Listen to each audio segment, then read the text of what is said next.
नमस्कार दोस्तों, welcome to my YouTube channel multi blog. आज टोटल हम 5 टॉपिक के बारे में बात करेंगे। और उससे पहले हम देख लें कि पिछले वीडियो हमने 2 टॉपिक के बारे में बात किया था, जिसका नाम था एप्रन और टैक्सी बेस। चलिए शुरुआत करते हैं आज की वीडियो। आज की वीडियो का पहला टॉपिक है एसीएन। इन फुल फॉर्म इसे कहते हैं एयरक्राफ्ट क्लासिफिकेशन नंबर। एक बहुत ही इंपॉर्टेंट पैरामीटर है जब हम लोग एयरपोर्ट डिज़ाइन करते हैं या एरोड्रोम डिज़ाइन करते हैं। लैंड एरोड्रोम की बात करेंगे तो एसीएन और पीसीएन बहुत एक इंपॉर्टेंट फैक्टर होता है बाय डिजाइनिंग द एरोड्रोम। देखते हैं इसका डेफिनेशन क्या है as per annex 14। A number expressing the relative effect of an aircraft on pavement for a specified subgrade sub category. काफी टफ डेफिनेशन लग रहा है, तो इन शॉर्ट इसे देखते हैं क्या है। It is the load carrying capacity of an aircraft. Simple भाषा में कि एक एयरक्राफ्ट है, ये कितना लोड कैरी कर सकता है, उसे एयरक्राफ्ट क्लासिफिकेशन नंबर उसे कहते हैं। एक स्टैंडर्ड सिंटेक्स होता है, वो आगे चल के बताऊंगा क्या होता है। एक स्टैंडर्ड सिंटेक्स फॉर्म में इसे हम लोग रिप्रेजेंट करते हैं। सिमिलरली दूसरा टॉपिक है pavement classification number, in short इसे पीसीएन कहते हैं। अब इसके एक बार इन शॉर्ट डेफिनेशन देख लेते हैं कि it is the load carrying capacity of A pavement. अब पेवमेंट कहेंगे अब क्या होता है, तो सपोज करिए ये हमारा एप्रन है या टैक्सी वे है, ठीक। अब ये टैक्सी करते हुए आएगा, एप्रन में खड़ा होगा एयरक्राफ्ट। तो ये जो पेव्ड एरिया है, जो स्ट्रेंथेंड एरिया है, इसकी कितनी स्ट्रेंथ है, कितना ये लोड कैरी कर सकता है, कितनी इसकी कैपेसिटी है, तो इसको हम एक नंबर से रिप्रेजेंट करते हैं जिसे हम पेवमेंट क्लासिफिकेशन नंबर कहते हैं, ठीक है। इसका अलग से हम लोग देखेंगे अभी आगे की वीडियो में कि इसका भी एक स्टैंडर्ड फॉर्मेट होता है रिप्रेजेंट करने का। इसे कैसे इवेल्युएट करते हैं, सपोज करिए एक एग्जांपल लेके बताता हूँ। कोई किसी का पीसीएन दिया गया है 80 आर ब्रावो डब्ल्यू टी। ये एक सिंटेक्स, इसका फॉर्म एक सिंटेक्स है। इस तरीके से हम लोग पीसीएन लिखते हैं। इसमें 80 रिप्रेजेंट करता है इसकी स्ट्रेंथ। आर, ये जो पेवमेंट है ये रिजिड है या फिर फ्लेक्सिबल है। आर हो सकता है या एफ हो सकता है फ्लेक्सिबल, ठीक। ये हो गया। लास्ट वाला जो टर्म है इसे क्या कहते हैं, जिसकी वैल्यूशन है, जिसकी स्ट्रेंथ निकाली गई, कैसे निकाली गई है, ये टेक्निकल मेथड से निकाली गई है, ये यूजर एक्सपीरियंस के थ्रू। दो तरीके से निकालते हैं, या इधर टी होता है या फिर यू होता है, ठीक है। फिर हमारे पास दो टर्म और बचते हैं, ये बी और ये डब्ल्यू। बी क्या कहता है, पेवमेंट की स्ट्रेंथ का क्लासिफिकेशन बताता है। हाई स्ट्रेंथ है, लो स्ट्रेंथ है, ये मीडियम है, उसमें इसे क्लासिफाई किया गया है depending on the this value, ठीक। और डब्ल्यू जो होता है इसे इसे रिप्रेजेंट करता है अलाउबल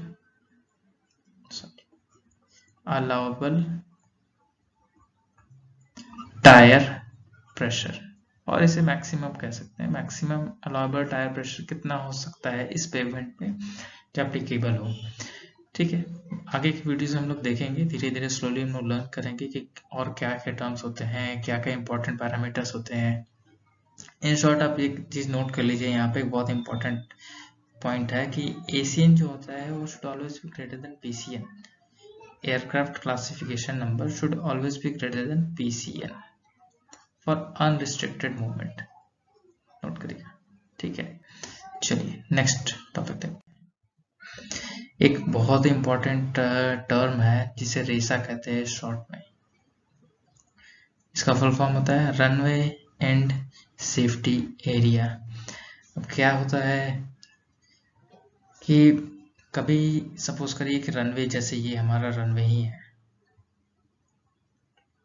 ये ब्लैक कलर दिख रहा है, ये रनवे। कोई एयरक्राफ्ट यहाँ से आ रहा है और लैंड कर रहा है, और एयरक्राफ्ट की स्पीड कभी कभी ज़्यादा होती है, कभी कम होती है। तो इस एयरक्राफ्ट की स्पीड कभी इतनी ज़्यादा हो जाती है, क्या होता है कि यहाँ तक जो एंड है, रनवे का एंड पोजीशन है, वहां तक एयरक्राफ्ट रुक नहीं पाता है, तो ये ओवर शूट कर जाता है, तो हमारा रनवे स्ट्रिप में चला जाता है।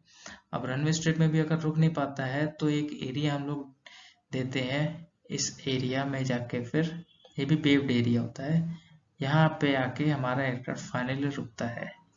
जनरली इसे सेफ्टी पर्पस के लिए दिया जाता है। तो ये जो एरिया होता है यहाँ से लेके यहाँ तक का, इसे हम लोग रेशा कहते हैं, runway and safety area. Depending on the upon the category of the airport, इसकी वैल्यू जो है कभी 120 मीटर होती है, कभी 240 होती है, कभी 90 होती है। इसके बारे में बताता हूँ क्या होता है। एक स्टैंडर्ड जो होता है, मिनिमम जो लेंथ होता है रेशा का, इट शुड बी 90 मीटर और ग्रेटर देन 90, मिनिमम 90 मीटर होता है, ठीक है। अगर नॉर्मल हमारा एयरपोर्ट है तो मिनिमम हमारे 90 मीटर्स होने चाहिए, ये स्टैंडर्ड वैल्यू है। लेकिन एज पर एनेक्स 14 इसे रिकमेंड किया गया है 240 मीटर या 120 metre, depending on the category of the runway, ठीक है। अगर कैटेगरी 3 या 4 है तो हम लोग 240 मीटर इसका लेंथ होना चाहिए, या 1 और 2 है और इंस्ट्रूमेंट रनवे है। इंस्ट्रूमेंट रनवे के बारे में बताते हैं भी क्या होता है। इंस्ट्रूमेंट रनवे अगर है तो उस टाइम पे भी 120 मीटर इसकी लेंथ होगी। तो जैसा यहाँ पे दिया गया 120 मीटर है, तो आप कह सकते हैं इधर रनवे का कैटेगरी 1 है या 2 है, और ये इंस्ट्रूमेंट रनवे है, इंस्ट्रूमेंट लैंडिंग, ठीक है। एक चीज यहाँ मेंशन जरूर ध्यान दीजिएगा, ये जो है रनवे स्ट्रिप के बाद का पोर्शन है, रनवे स्ट्रिप के बाद का, ना कि रनवे एंड। ये रनवे एंड है, यहाँ एंड होता है, ठीक। और यहाँ से यहाँ पोर्शन रनवे स्ट्रिप है, तो रनवे स्ट्रिप के बाद के जो पोर्शन जो स्टार्ट होता है वो रेशा कहलाता है। एनेक्स 14 में इसे डिफाइन किया गया, area symmetrical about the extended runway centre line and adjacent to the end of strip, primarily intended to reduce the risk of damage to an airplane, undershooting और overrunning। अभी overrunning मैंने बता दिया, इधर से कोई लैंड कर रहा है तो ओवररन हो गया, लेकिन अंडरशूट करे, वो अंडरशूट क्या होता है, सपोज करिए कोई एयरक्राफ्ट ऐसे लैंड कर रहा है, ठीक है, गलती से वो एयरक्राफ्ट यहाँ लैंड कर जाता है, तो एयरक्राफ्ट को डैमेज को प्रिवेंट करने के लिए ये हमारा पेव्ड जो पोर्शन है वो हेल्प करता है, ठीक। यहाँ से फिर स्मूथली फिर लैंड होके यहाँ जाता है एयरक्राफ्ट रनवे पे। तो एयरक्राफ्ट अगर ये पोर्शन नहीं दिया जाएगा तो मिट्टी से या कुछ से बना होगा ये, तो एयरक्राफ्ट वहाँ डैमेज कर जाएगा, तो इसे पेव्ड एरिया में कन्वर्ट किया था हम लोगों ने। चलिए नेक्स्ट टॉपिक देखते हैं, रनवे होल्डिंग पोजीशन। ये भी एक बहुत ही इम्पोर्टेंट पैरामीटर है और कहेंगे एक टर्म है एयरपोर्ट या एरोड्रोम में। RHP इन शॉर्ट इसे कहते हैं, रनवे होल्डिंग पोजीशन। पहले डेफिनेशन देखते हैं इसका क्या होता है। Definition as per annex 14 as designated position intended to protect a runway, याद रखना है कि प्रोटेक्ट करना है कि रनवे को, एन ऑब्स्टेकल लिमिटेशन सरफेस, ये भी बताएंगे क्या होता है, और an ILS critical area at which taxi aircraft and vehicles shall stop and hold unless otherwise authorized by aerodrome control tower। चलिए काफी टफ डेफिनेशन है, सिंपल में इसे समझते हैं क्या है। ये हमारा टावर है, air traffic control tower. Air traffic control tower को पता रहता है कि कौन सा एयरक्राफ्ट आ रहा है, लैंड कर रहा है, या कौन सा एयरक्राफ्ट डिपार्ट करना है या डिपार्चर जिसका है। तो टोटली जो रनवे है वो उसके कंट्रोल में होता है, एयरड्रोम कंट्रोल टावर के कंट्रोल में रहता है कि कौन सा एयरक्राफ्ट आने वाला है। इसीलिए एक एयरक्राफ्ट अगर कोई डिपार्चर करने जा रहा है तो उसे तो नहीं पता, देख के तो बता नहीं सकता कि कितने देर में कोई एयरक्राफ्ट लैंड करने वाला है या नहीं लैंड करने वाला है। तो एक मार्किंग दी जाती है टैक्सी वे पे, ये वाली ऐसी, ठीक है, जहाँ पे एयरक्राफ्ट आके रुके, फिर एयरड्रोम कंट्रोल टावर से पूछे कि वो एंटर कर सकता है कि नहीं वो रनवे पे। ये सिर्फ एयरक्राफ्ट के लिए नहीं है, कोई भी अगर ऑपरेशनल जीप है तो वो भी सेम फंडा अपनाएगा। वो यहाँ पे इस पोजीशन पे आएगा, एयर ट्रैफिक कंट्रोलर से पूछेगा कि हाँ क्या वो रनवे में एंटर कर सकते हैं कि नहीं कर सकते हैं। अगर वो कर सकते हैं, परमिशन देता है, तो ठीक है, वो एयरक्राफ्ट या फिर ऑपरेशनल जीप यहाँ से एंटर कर सकते हैं।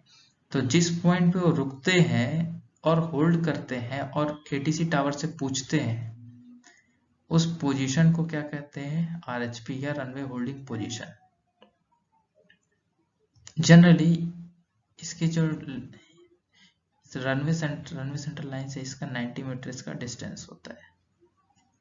ठीक है, तो आप इसका इम्पोर्टेंस समझ सकते हैं कि कितना सबसे इम्पोर्टेंट टर्म है ये। ऑब्स्टेकल लिमिटेशन सरफेस का बात करेंगे। आईएलएस क्रिटिकल एरिया क्या होता है? ये जैसे बहुत सारे हमारे इंस्ट्रूमेंट यहाँ लगे होते हैं लैंडिंग में जो हमें हेल्प करते हैं, जैसे यहाँ पे पापी लगा होता है, precision approach path indicator, 4 colour होते हैं। तो उस इंस्ट्रूमेंट को प्रॉपरली फंक्शन कर सके, या फिर जीप ग्लाइड पाथ यूनिट होता है जीपीयू, और बहुत सारे एंटीना होता है वहाँ पे एरोड्रोम में, वो सब प्रॉपरली फंक्शन कर सके। तो इतने डिस्टेंस में ये सब प्रॉपरली सारे के सारे इंस्ट्रूमेंट फंक्शन कर सके, तो एयरक्राफ्ट को पहले ही होल्ड किया जाता है। अगर कोई एयरक्राफ्ट मान लीजिए अप्रोच में है और सारे के सारे इंस्ट्रूमेंट्स हमारे काम कर रहे हैं, ऑल ऑफ ए सडन ये एयरक्राफ्ट आ गए इस पोजीशन पे आकर रुकता है, तो इट मे बी पॉसिबल कि वो इंस्ट्रूमेंट जो यहाँ पे लैंडिंग में हेल्प कर रहे थे वो प्रॉपरली फंक्शन ना करे और हमारा जो एयरक्राफ्ट लैंड करने वाला है वो डेविएट हो जाए अपने पाथ से। इसी वजह से ये जो मार्किंग दी गई है रनवे होल्डिंग पोजीशन, ये हमें हेल्प करता है, प्रिवेंट करता है ये कोई अनऑथराइज्ड एक्टिविटी ना हो और लैंडिंग या ऑपरेशन जो हमारे एयरपोर्ट में स्मूथ चलता रहे। आप समझ गए होंगे। यहाँ पे देखते हैं इसकी मार्किंग कैसे होती है। ये कंटिन्यूअस येलो कलर की लाइन होती है और यह डैश डैश करके उसके आगे एक लाइन होती है, और ये जो आप देख रहे हैं इस टाइप से और इस टाइप से, ये इनहैंस्ड टैक्सीवे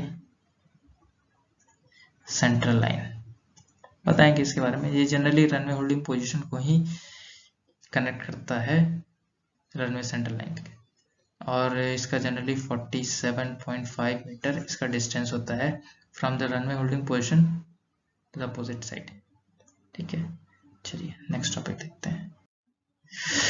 अगला टॉपिक है हमारा रनवे विजुअल रेंज। क्या होता है? सपोज करिए कि ये हमारा रनवे है, ठीक है, इसी पे आके एयरक्राफ्ट लैंड करेगा। लेकिन क्या होता है कि बिफोर लैंडिंग हमारा मेट ऑफिस जो है, मेट्रोलॉजिकल डिपार्टमेंट एक डेटा देता है, कुछ है, बहुत सारे डेटा देते हैं तो, जिसमें आरवीआर एक बहुत इंपॉर्टेंट पैरामीटर है, रनवे विजुअल रेंज की।